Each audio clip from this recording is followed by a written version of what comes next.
Good morning, it's day 16, walking across the Kyle of Durness. There's not really much of a path, it's all bog and only about 10 kilometres.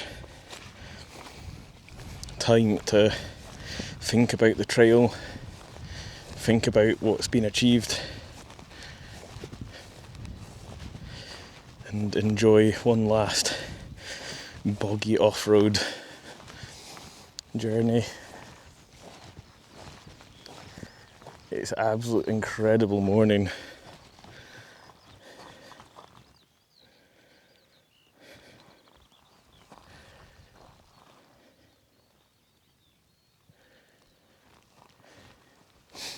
It's very calm and very still, and I suspect in a moment we'll be engulfed in a big rolling fog bank.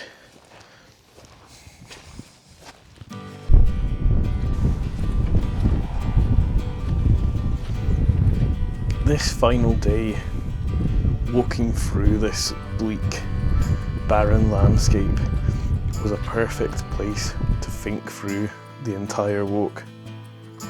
It provided a blank canvas, letting me think through the previous challenges to get here.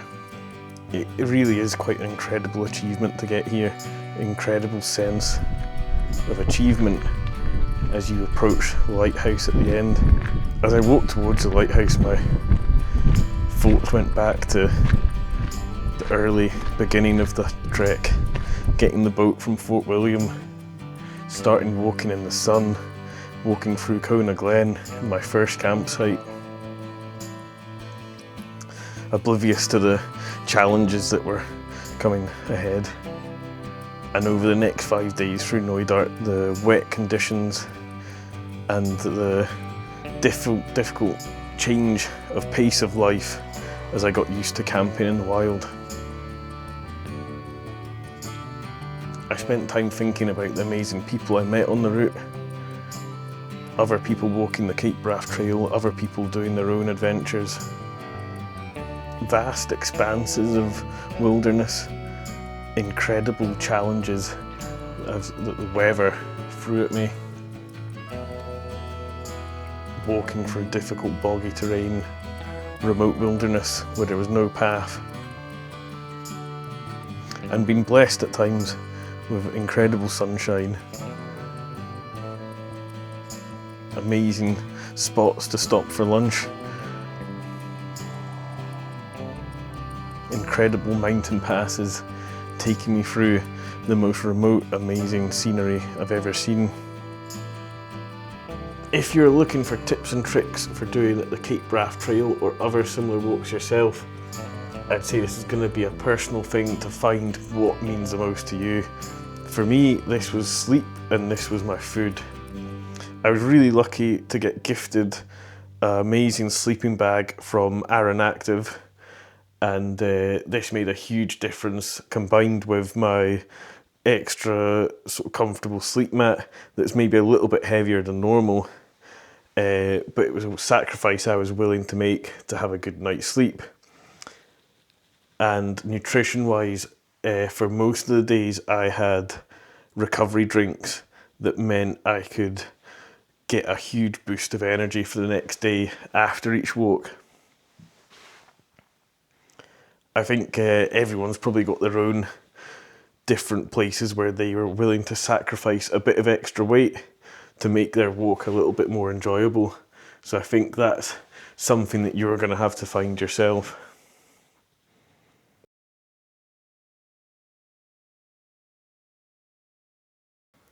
My body truly thankful that the walk is coming to an end. I can finally put my feet up and rest. A part of me also truly upset that this walk is coming to an end. Life has been incredibly simple. Every day, simply beginning the walk and carrying on until I get to my campsite. I think this is me approaching the lighthouse, but it's incredibly foggy. I can't see it. 380 kilometres, 12,000 metres in elevation. Seriously, seriously tough. A massive thank you to everyone who's commented, sent messages, followed along, liked, all that stuff. Especially the donations. It's all been a massive, massive boost.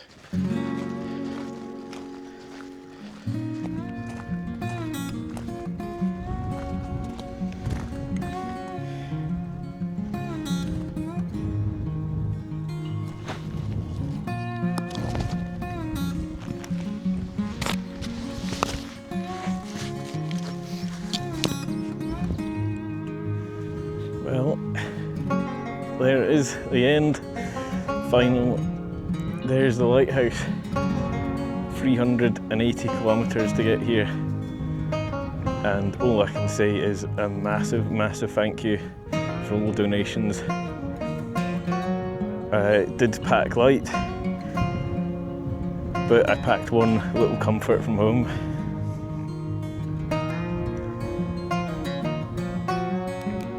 So let's say cheers for everyone's support along the way.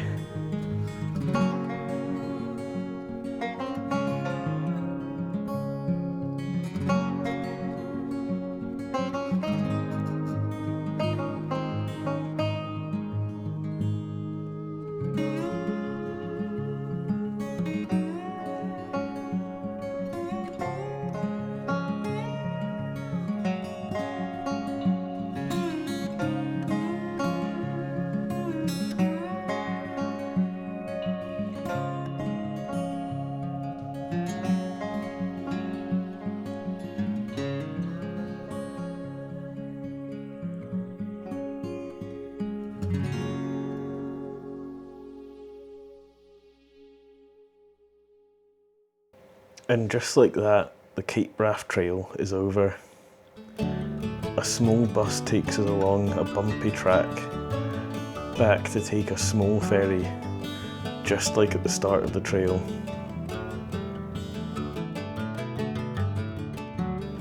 The ferry takes us across a small stretch of water, leaving the Cape Wrath Trail behind us.